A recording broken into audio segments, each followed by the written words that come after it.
Atau mungkin bahasa gampangnya teman-teman, suap kepada Pak Rizik Syihab ini agar Pak Rizik Syihab ini bungkam lah atau berhenti bersuara terkait salah satu kasus besar misalkan. Nah, Hanif Alatos ini menjawab itu sering, ya, bahkan sering sekali, dan tawaran itu bukan nilainya miliaran tapi triliunan.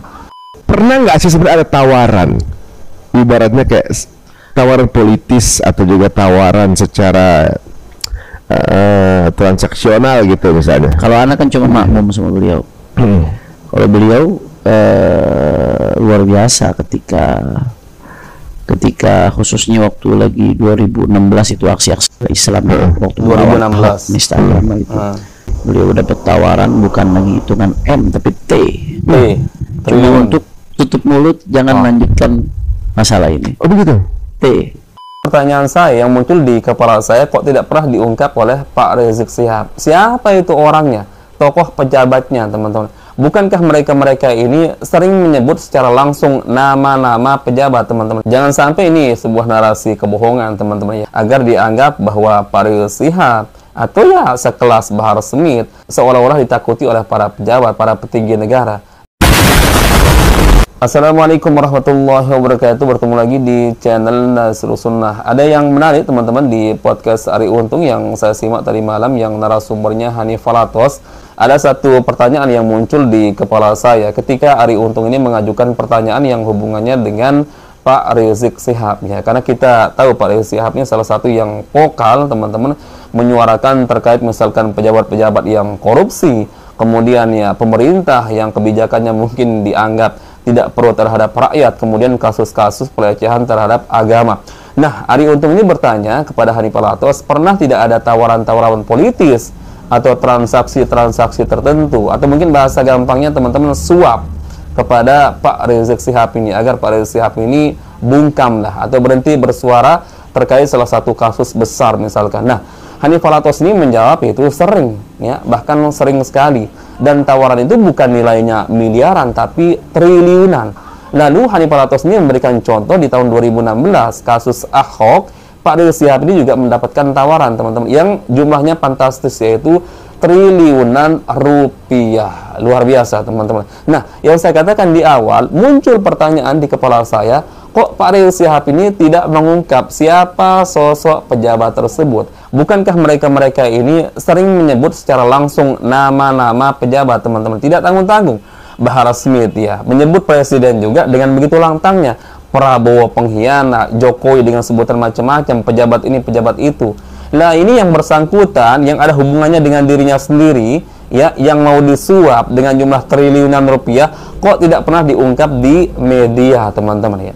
Jangan sampai ini sebuah narasi kebohongan, teman-teman, ya, agar dianggap bahwa Pak Rizik Syihab atau ya sekelas Bahar Smith seolah-olah ditakuti oleh para pejabat, para petinggi negara. Tapi logika saya bermain di sini. Kalau memang negara atau para pejabat, para petinggi negara takut dengan Bahar Smith, kemudian Pak Rizik Syihab ini, logikanya kan nggak mungkin dia keluar masuk penjara. Baik, kita simak coba video lengkapnya, teman-teman. Tapi ini menarik ya, bahwa pengaruhnya berarti kan besar sekali nih, apa ibaratnya kontrol ulama ini kan. Sebenarnya kalau ide antum kalau mau kaya gampang loh. Ya. Pernah nggak sih sebenarnya ada tawaran, ibaratnya kayak tawaran politis atau juga tawaran secara transaksional gitu misalnya? Kalau anak kan cuma makmum sama beliau. Kalau beliau luar biasa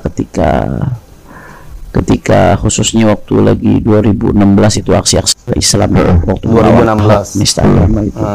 Itu tawaran-tawarannya dahsyat sekali. Beliau dapat tawaran bukan lagi hitungan M tapi T. Cuma untuk tutup mulut, jangan lanjutkan masalah ini. Oh begitu? T plus markas syariah, status tanahnya bisa dibereskan semuanya saat itu. Jadi saya dapat info dari beliau itu tawarannya bukan lagi 9, nolnya bukan 9, 12. Wih, luar biasa kalau seandainya ini benar, teman-teman. Bahkan katanya status tanahnya itu apa katanya tadi Hanif Alatos, markas syariah, wallahualam saya nggak ngerti, teman-teman, akan dibebaskan kalau seandainya Pak Rizik Syihab ini tutup mulut terhadap salah satu kasus, teman-teman. Ini kan luar biasa. Tapi pertanyaannya lagi-lagi teman-teman, kok nggak pernah diungkap siapa orangnya? Nah ini kan bagus teman-teman kalau diungkap misalkan di publik. Karena kan Pak Rizik Syihab ini selalu bersuara di publik, di media sosial teman-teman, di panggung-panggung ceramahnya, tangkap para tukang koruptor. Ya sedangkan para koruptor ini kaitannya tidak bisa lepas dari suap menyuap teman-teman. Kok nggak pernah dibongkar? Ini yang menurut saya aneh. Jangan-jangan ini hanya sebuah narasi-narasi teman-teman agar ya Rizik Syihab ya dikatakan ya luar biasa lah ya, mendapatkan pengakuan ya begitu ditakuti oleh para petinggi negara teman-teman. Kita lanjut dulu. Kalau nggak kuat-kuat bisa goyang. Tapi kan menarik ya, ibaratnya bukan cuma di pemerintahan sebelumnya, yang sebelumnya juga kan Ide juga pernah merasakan beliau udah kenyang lah. Dari dulu waktu FPI fokus ngelawan tempat-tempat minuman keras, judi apa. Itu Anda dengar sendiri, ntar datang sekian plastik, datang Habib ya coba tolong, ditolak sama beliau. Ditolak sering itu nggak jarang. Walaupun akhirnya banyak Allah gantikan orang-orang baik dari jalur yang halal. Karena beliau menjaga diri dari yang haram, yang syubhat, Allah kirim orang-orang baik yang akhirnya datang dari jalur yang halal, yang jelas. Ya itu teman-teman, kalau sempat datang ke Petamburan gitu, ke rumah beliau gitu, kita lihat bagaimana sederhana gitu sebenarnya, ibaratnya peluang untuk jadi orang miliarder terbuka lebar sebenarnya, triliuner gitu ya, dan nggak diambil gitu ya. Nah itu teman-teman ya, lagi-lagi pertanyaan saya yang muncul di kepala saya, kok tidak pernah diungkap oleh Pak Rizik Syihab. Siapa itu orangnya, tokoh pejabatnya teman-teman? Bukankah mereka ini sering menyebut secara langsung nama-nama pejabat teman-teman, tidak tanggung-tanggung. Bahar Smith ya menyebut presiden juga dengan begitu lantangnya, Prabowo pengkhianat, Jokowi dengan sebutan macam-macam, pejabat ini pejabat itu. Nah ini yang bersangkutan, yang ada hubungannya dengan dirinya sendiri ya, yang mau disuap dengan jumlah triliunan rupiah, kok tidak pernah diungkap di media teman-teman ya.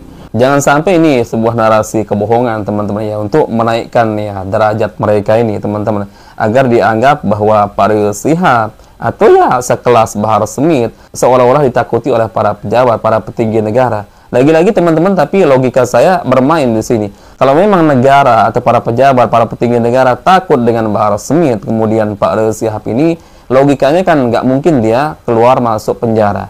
Bahkan Pak Rizik Syihab ini ya sampai kejar-kejaran dulu beberapa tahun yang lalu terkait kasusnya teman-teman, atau kabur-kaburan. Nah ini gimana teman-teman? Logikanya kok nggak nyambung seolah-olah di sini ya. Bayangkan triliunan rupiah ini, triliunan bukan miliaran. 1 miliar itu saja 1.000 juta teman-teman. 1 triliun itu 1.000 miliar. Ini kan luar biasa. Kalau seandainya Pak Rizik Syihab berani membongkar, atau Bahar Smith juga melalui pernyataannya yang dulu katanya para pejabat juga menyogok dia sampai triliunan rupiah, bongkar dong siapa orangnya, bongkar ya. Kenapa justru diam? Bukankah mereka ini di panggung-panggung ceramahnya ya biasa saja langsung menyebut nama ya siapa para pejabat-pejabat tersebut teman-teman. Giliran yang ada hubungannya dengan dirinya disuap, katanya disogok sampai triliunan rupiah teman-teman, nggak dibongkar siapa orangnya. Subhanallah, ini logikanya nggak nyambung kalau menurut saya teman-teman ya. Baik, itu saja teman-teman ya, semoga bermanfaat sebagai sharing-sharing kita. Insya Allah kita bertemu lagi di video berikutnya. Salam warahmatullahi wabarakatuh, sehat, barakallahu fikum. Assalamualaikum warahmatullahi wabarakatuh.